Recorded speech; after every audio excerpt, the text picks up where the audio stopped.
I mean, first of all, let's go back to the base.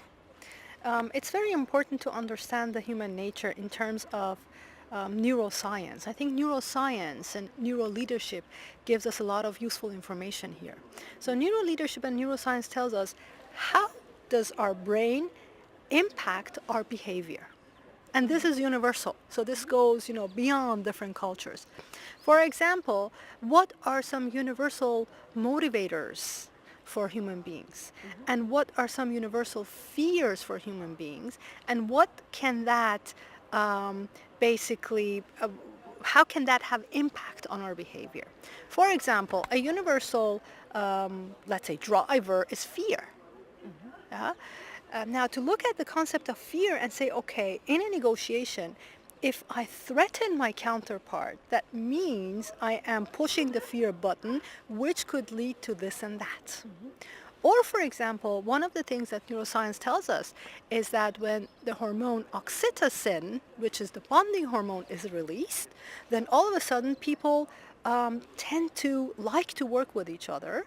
So this helps them to bond better, this helps them to have more understanding for each other, and this helps them to want to cooperate a lot more. And there are studies which show that in environments where there are certain activities done for this oxytocin to be released, performance improves, negotiation improves, because our thinking brain, this actually opens up our thinking brain and our willingness to work with each other. So what would you tell anybody who is coming to you saying, so what can I do that this fear button doesn't get into action? Yes. One of the best things we could do is to work on our basically interpersonal skills, and there literature and practice offers us very interesting things, one of them being the Harvard method.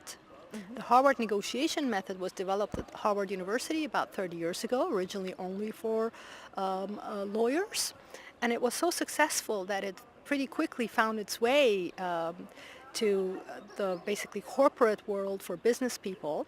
And nowadays, or for many years actually, hostage-taking negotiations and diplomatic negotiations have been based on the Harvard model. The Harvard model focuses on interests and not positions, because when we focus on positions, the fronts get tough and hard, and this very quickly can push the fear buttons, the fight, flight, freeze buttons in human brain. Whereas if we focus on interests, this can release oxytocin, Okay. which actually helps us match synergies and helps us want to collaborate and cooperate towards a win-win goal and win-win result. Could we very quickly go through these Harvard negotiation principles here? Absolutely. So here we have illustrated the Harvard negotiation, or the interest space, or the principle. These are the three names referred to this method that you can see in literature. And we would like to walk you through it, as opposed to the positional method that a lot of managers or a lot of cross-cultural negotiators think would be the best method to use. So let's have a look at it. Of course, for every negotiation, the first thing that you need is what? The first thing that you need a counterpart. And you have the counterparts in both situations, interest-based and positional. So, and also what you have in both cases is you have an issue on the table. Either you want to do some merger and acquisition, you want to acquire a company, you want to sell something, you want to buy something, you want to start a business somewhere. There's always an issue on the table. So let's say one of the parties throws some facts, some figures on the table. In negotiation, we call this the original hook. So when we are doing interest-based negotiation, and let's say we are this little fish over here, our fish does not react to the original hook, to the facts and figures. That means we completely ignore the facts and figures which are thrown on the table. So therefore, the dynamics of the interest-based is like a funnel. It starts with very generic, let's say, topics and questions. We want to gather information, and once we have all the necessary information, we go to facts and figures. So we don't have a tough position, in interacting with our counterparts. Huh? So in positional, however, party A actually, again, throws some facts and figures on the table, the original hook, and what our fish does, our fish reacts to this original hook. That means we react to the facts, figures, conditions, numbers that they have named. And that has a big impact on the rest of the negotiation because it is then linear. So basically it's not a funnel, it's linear. Everything else is about the original fixed number. Therefore, the whole dynamics of a positional negotiation is like a ping pong. There we go. So everything is about the original number. So this is the biggest difference. Of course, it's oversimplified here, but this is the biggest difference between these two approaches.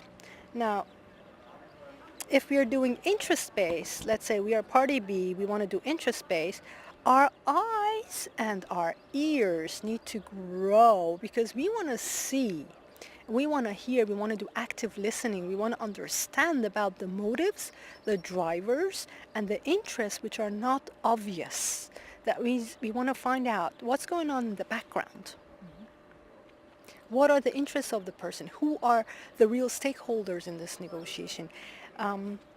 How does culture, the system, this organization, this firm really tick?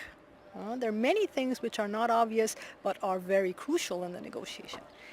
Whereas in the positional negotiation, our eyes and ears remain their normal size. That means we don't want to explore what's going on beyond and behind.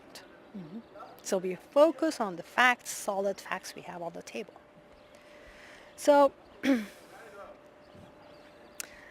basically, again, looking at it in terms of, okay, we have a pie to share with our counterpart. Let's see how they're different here. In a positional negotiation approach, we share the pie. So, of course, the more I have, the less you have. There is no other way. So basically, in a positional negotiation, we always have a win-lose situation because there is only so much to share. Now, in an interest space, we don't want to share the pie that we have on the table. We want to come up with strategies to first enlarge the pie. So basically, once the pie is enlarged, we can both be winners. So we cannot do that as long as we actually limit ourselves to the position we have in a negotiation. We can only achieve this goal if we focus on interests and look for synergies. And therefore, here we can enlarge the pie, we can look for synergies, match those synergies, match the interests. So if we want to do cross-cultural negotiation, one of the skills that we need to understand and learn about is, okay, what are the differences between interest-based positional? In what cultures should I rather prepare as an interest-based negotiator? In what cultures or what situations is positional better? Because maybe the negotiators in that culture do not have the understanding of exploring together. Yeah? So this is one of the things that I strongly recommend that managers, negotiators, executives look into when they want to prepare for cross-cultural negotiations.